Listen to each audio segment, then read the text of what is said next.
नमस्कार दोस्तों, मैं दिनेश सिंह ग्वालियर आपके लिए लाए हैं उत्तराखंड के 4 धाम की यात्रा का वीडियो।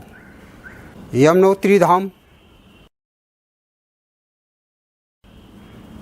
गंगोत्री धाम, केदारनाथ धाम और बद्रीनाथ धाम की यात्रा। दोस्तों, ये यात्रा हरिद्वार या ऋषिकेश से शुरू होती है। इस यात्रा में लगभग 12 से 14 दिन का समय लगता है और लगभग 25 से 40 हज़ार रुपये तक का प्रति व्यक्ति खर्च आता है। लेकिन यदि आप बस द्वारा यात्रा करते हैं तो आपका खर्चा मात्र 10 से 15 हज़ार के बीच में प्रति व्यक्ति आएगा। हम आपके लिए बहुत ही सुविधाजनक तरीके से 4 धाम की यात्रा प्रस्तुत कर रहे हैं। आप हरिद्वार पहुंचिए, वहाँ पर आपको हरिद्वार में सस्ती धर्मशालाएं, होटल और आश्रम मिल जाएंगे, जिनका किराया लगभग 300 रुपये से लेकर 600 रुपये डबल बेडरूम का होता है। आप एक दिन हरिद्वार रुकिए, दूसरे दिन आप ऋषिकेश पहुंचिए। ऋषिकेश में एक दिन रुकिए। आप वहां पर शाम को ऋषिकेश में बस स्टैंड से आप बस की बुकिंग करा सकते हैं। सबसे पहले दोस्तों, आपको यमुनोत्री की यात्रा शुरू करनी चाहिए। ऋषिकेश से यमुनोत्री जाने के लिए पीक सीजन में तो बस डायरेक्ट मिल जाती है, लेकिन ऑफ सीजन में आपको डायरेक्ट बस नहीं मिलती है। इसके लिए को आप चंबा होते हुए धरासू बेंड पहुंचना होगा। यानी आप उत्तरकाशी की बस पकड़ते हैं तो आप धरासू बेंड पर उतर जाएंगे। वहाँ से धरासू बेंड से आपको बरकोट के लिए बस या जीप मिल जाती है। लगभग 55 किलोमीटर का सफ़र है, जो 2 घंटे से 2.5 घंटे में पूरा हो जाता है। बरकोट में आपको सस्ते लॉज या होटल मिल जाएंगे, जिनका किराया भी लगभग 300 रुपये से 600 रुपये तक रहता है। सुबह बरकोट से आपको बस जानकी चट्टी की मिल जाती है। जीपें भी चलती हैं जो आपको बरकोट से जानकी चट्टी तक ले जाएंगे। दोस्तों, बरकोट से जानकी चट्टी की दूरी 45 किलोमीटर है। दोस्तों, ये है जानकी चट्टी। यह यमुनोत्री धाम यात्रा का प्रमुख पड़ाव है। बस या वाहन सेवा यहीं तक उपलब्ध रहती है। यहाँ से यमुनोत्री के लिए हमें 5 किलोमीटर की दूरी पैदल या घोड़े खच्चर से तय करनी पड़ती है। यहाँ ठहरने के लिए हमें कई सस्ते और अच्छे होटल मिल जाते हैं, जिनका किराया भी 300 रुपये से 600 रुपये तक है। जानकी चट्टी और खरसाली के बीच में यमुना नदी पर एक पुल बना हुआ है। इसे पार कर हम खरसाली गांव पहुंचते हैं। ये खरसाली गांव है। यहाँ पर ठहरने के लिए कई अच्छे रिसोर्ट और होटल हैं। दोस्तों, यह है यमुना कीर्ति होटल। इसमें आपको आलीशान रूम, खुला टेरेस और स्वच्छ वातावरण मिलेगा। यहीं से केदारनाथ के लिए हेलीकॉप्टर की बुकिंग भी हो जाती है।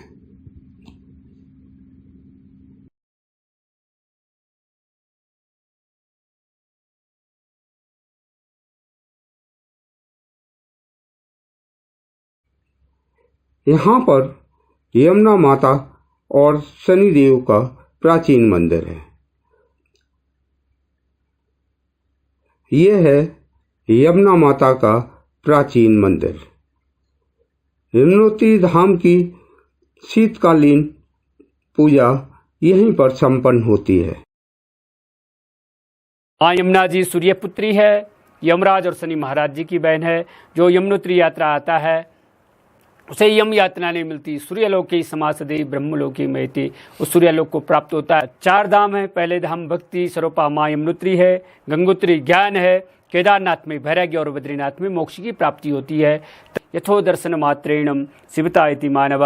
माँ यमुना जी और गंगा जी का उद्गम स्थान हिमालय की अहो भाग्यम ते समजनम प्रपासते। जो इस स्थान पर बैठकर 3 बार शनि महाराज जी का जाप करता है, उसमें शनि की महादशा, शनि की 6.5 या शनि के डैया चल रहा है तो शांत हो जाता है। और कहा गया कि माँ भगवती हमेशा भक्ति स्वरूपा है और यम यम चिंतते कामम तम तम प्राप्नोति निश्चितम। जिस प्रकार से आप चिंतन करेंगे उस प्रकार से आपको फल की प्राप्ति होती है। बोल जमुना मैया की जय। ये खरसाली गांव में स्थित शनि मंदिर है। इस ऐतिहासिक मंदिर का निर्माण पांडवों ने करवाया था।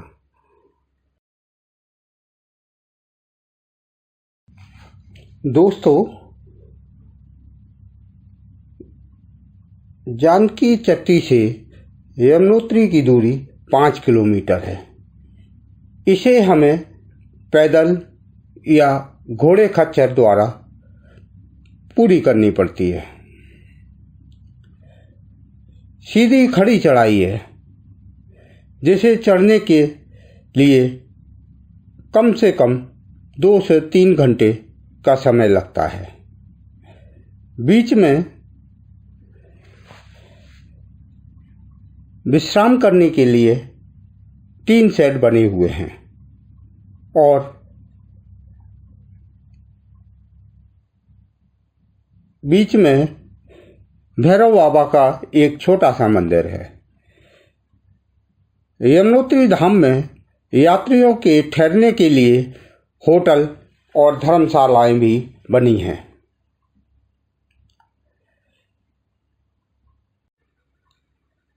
दोस्तों, यह है यमुनोत्री धाम। यहाँ से 10 किलोमीटर ऊपर सप्तऋषि कुंड से यमुना नदी निकलते हैं और एक सकरी घाटी में प्रवाहित होती हुई यमुनोत्री धाम पहुँचते हैं। दोस्तों, यह है यमुनोत्री धाम स्थित तप्त कुंड। इसमें सूरज कुंड से बहकर जल आता है। इसमें स्नान करने से यात्रियों की संपूर्ण थकान दूर हो जाती है। यात्री अपने आप को तरोताजा पाते हैं। इस कुंड में स्नान करने से चर्म रोग तक दूर हो जाते हैं। महिलाओं के स्नान के लिए अलग से दूसरा कुंड है। यहाँ पर यमुना में स्नान करने से प्राणियों को पापों से मुक्ति मिलती है। यह है यमुना माता का प्राचीन मंदिर। इस मंदिर का निर्माण जयपुर की महारानी गुलेरिया ने 19वीं शताब्दी में करवाया था।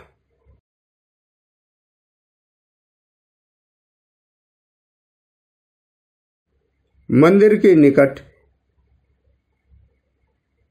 दिव्य शिला एवं सूरज कुंड है, जिन्हें सूर्य देव ने दहेज के रूप में माता यमुना को प्रदान किया था। दिव्य शिला से निरंतर खौलता हुआ गर्म पानी निकलता रहता है, जो एक छोटे से कुंड में एकत्रित होता है। इस कुंड को सूरज कुंड कहते हैं। इस कुंड का जल इतना गर्म है कि इसमें चावल और आलू भी पक जाते हैं। यात्री चावल की पोटली बनाकर पानी में लटका देते हैं और नीचे बने तप कुंड में स्नान करने चले जाते हैं। लौट के आने तक चावल पक जाते हैं। इन्हीं चावलों का माता को भोग लगता है। यात्री इन पके हुए चावल को सुखाकर अपने भंडार गृह में रखते हैं। बोलो जय यमुना मैया। यमुनोत्री धाम के पट अक्षय तृतीया को खुलते हैं और दीपावली की भाई दूज को बंद हो जाते हैं। तो दोस्तों, आपने यमुनोत्री धाम के दर्शन किए। अब हम आपको गंगोत्री धाम की यात्रा कराते हैं। दोस्तों, यमुनोत्री धाम के दर्शन करने के बाद यात्री जानकी चट्टी वापस आ जाते हैं। रात्रि विश्राम के बाद प्रातः गंगोत्री के लिए प्रस्थान करते हैं। दोस्तों, पीक सीजन में यानी मई और जून में गंगोत्री के लिए यहाँ से डायरेक्ट बस मिलती है, लेकिन आपको सीधी बस उपलब्ध ना हो तो हमें बरकोट वापस आना पड़ता है। बरकोट से धरासू बैंड होते हुए उत्तरकाशी तक की बसें चलती हैं। उत्तरकाशी से गंगोत्री के लिए बस या जीपें मिलती रहती हैं। जानकी चट्टी से गंगोत्री की दूरी 223 किलोमीटर है, जिसे पूरा करने में 1 दिन लग जाता है। यहाँ से गंगोत्री तक गंगा के किनारे किनारे बनी सड़क मार्ग से चलना पड़ता है। घुमावदार रास्ते और देवदार के ऊंचे ऊंचे वृक्षों के बीच से चलना मन को आनंदित करता है। धराली और हरसिल में सेब के बाग हैं।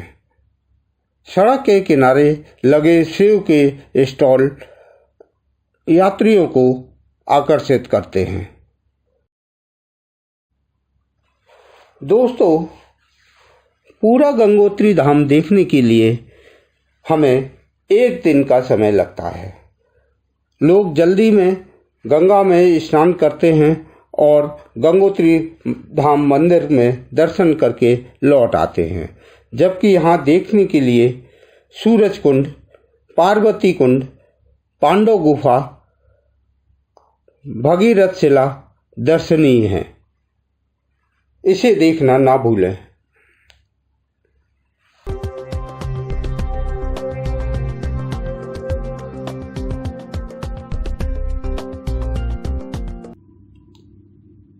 दोस्तों, ये है गंगोत्री धाम। यहाँ पर राजा भागीरथ ने माँ गंगा को पृथ्वी पर लाने के लिए 5,500 वर्षों तक शिव और गंगा की तपस्या की थी।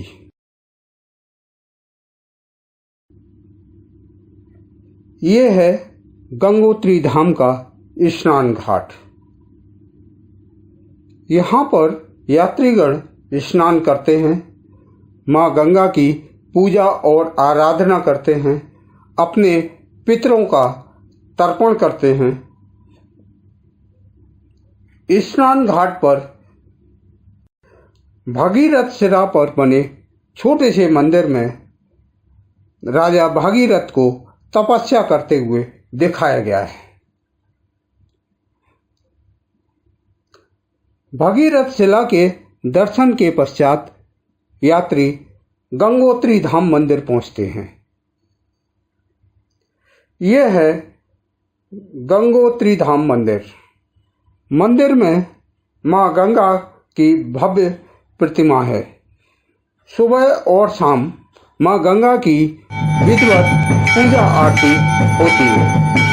दोपहर 2 बजे से शाम 4 बजे तक मंदिर के पट बंद रहते हैं। दोस्तों, गंगोत्री धाम की यात्रा अक्षय तृतीया से शुरू होती है। अक्षय तृतीया को गंगोत्री धाम मंदिर के पट विधिवत पूजा अर्चना के बाद खुलते हैं और दीपावली की भाई दूज के दिन विधिवत पूजा अर्चना के बाद पट बंद हो जाते हैं। दोस्तों, इस भव्य मंदिर का निर्माण गढ़वाल के गोरखा सेनापति अमर सिंह थापा ने 18वीं शताब्दी में करवाया था। इसके बाद जयपुर के राजा माधव सिंह द्वितीय ने 20वीं सदी में इस मंदिर का जीर्णोद्धार कराया। मंदिर निर्माण के पहले यहाँ गंगा की धारा की पूजा होती थी।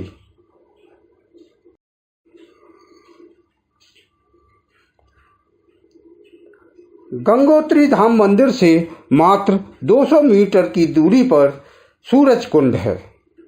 यहाँ तक पहुँचने के लिए हमें पुल पार करके जाना पड़ता है। ये है सूरज कुंड। गंगोत्री धाम में सूरज कुंड की विशेष महत्ता है। यहाँ गंगा की पूरी धारा एक सकरी दरार से विशाल कुंड में गिरती है। ऐसा लगता है जैसे माँ गंगा सूर्य को अर्घ्य दे रही हैं। यहाँ पर राजा भागीरथ ने भगवान सूर्यदेव को अर्घ्य दिया था, इसीलिए इसे सूरज कुंड के नाम से जाना जाता है। सूरज कुंड देखने के बाद यात्री गौरी कुंड के दर्शन करते हैं।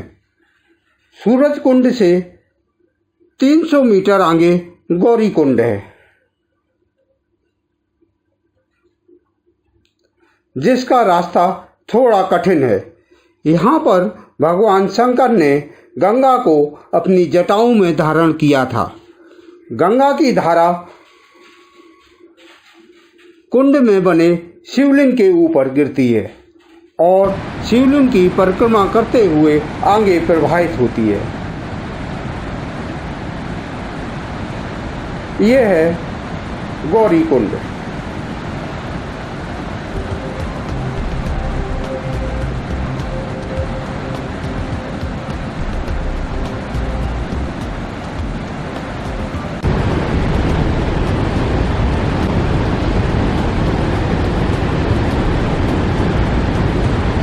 श्री गणेश जी भगवान आप सामने देख रहे हैं।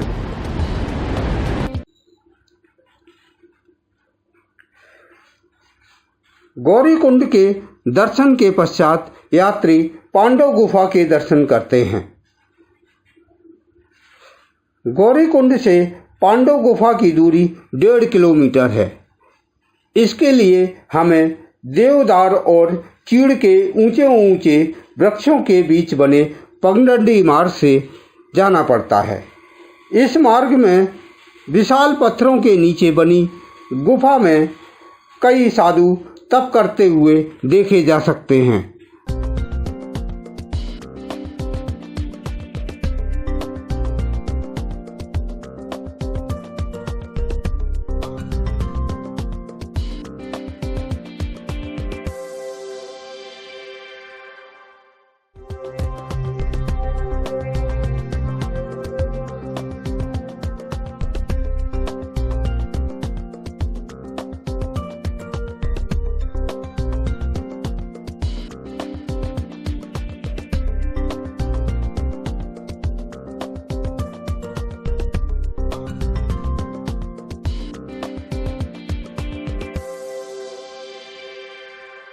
हम लगभग 1 घंटे में पांडव गुफा पहुंच जाते हैं।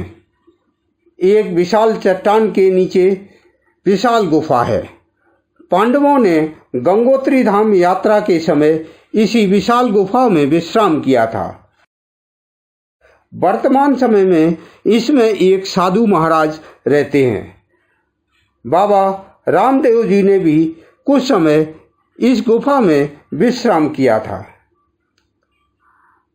साधु महाराज कई वर्षों से पूरे वर्ष भर इसी गुफा में रहते हैं, जबकि पूरा गंगोत्री धाम दीपावली की भाई दूज से अक्षय तृतीया तक खाली हो जाता है। ओम तत्व तिलक करतार तिलक व्यसन का सोहे तिलक मुझे तिलक मुझे में खोहे तिलक साके तिलक से राजा राज पर पावे तिलक सम्मान। तो पांडव कौन समय आए जब उन्होंने अपने राज को त्याग दिया था? स्वर्ग के लिए जब प्रस्थान, हाँ, जब स्वर्ग के लिए उन्होंने प्रस्थान किया था, वो पहले जमुनोत्री गए, फिर वो गंगोत्री आए, फिर केदारनाथ गए, फिर वो बद्रीनाथ गए। और बद्रीनाथ उन्होंने सबने दर्शन किए। और बद्रीनाथ से हम संकल्प करते हैं, हम अपने साथ लाए सामान का कचरा इधर उधर नहीं फेंकेंगे, उसे अपने साथ ले जाकर कूड़ादान में ही डालेंगे। स्वच्छ रखने में अपना पूरा सहयोग देंगे। जय गंगा मैया।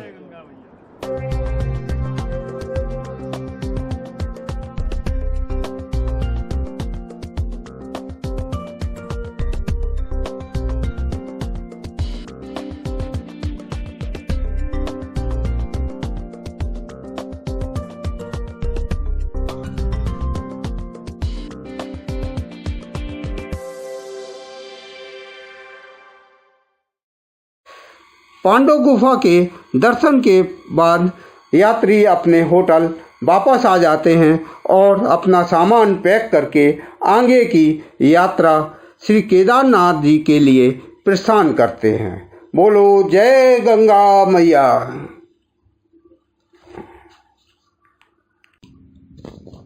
दोस्तों, अभी आपने हमारा 4 धाम यात्रा भाग 1 वीडियो देखा, जिसमें यमुनोत्री और गंगोत्री धाम के दर्शन किए। आपको हमारा यह वीडियो कैसा लगा कमेंट बॉक्स में लिखें।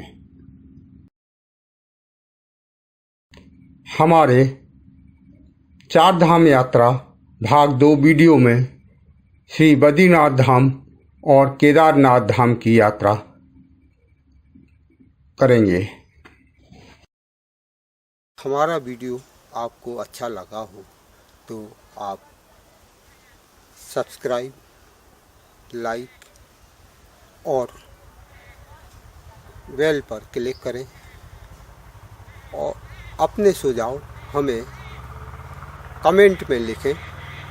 और अधिक जानकारी के लिए हमारे व्हाट्सएप नंबर 9425338528 पर संपर्क करें। धन्यवाद।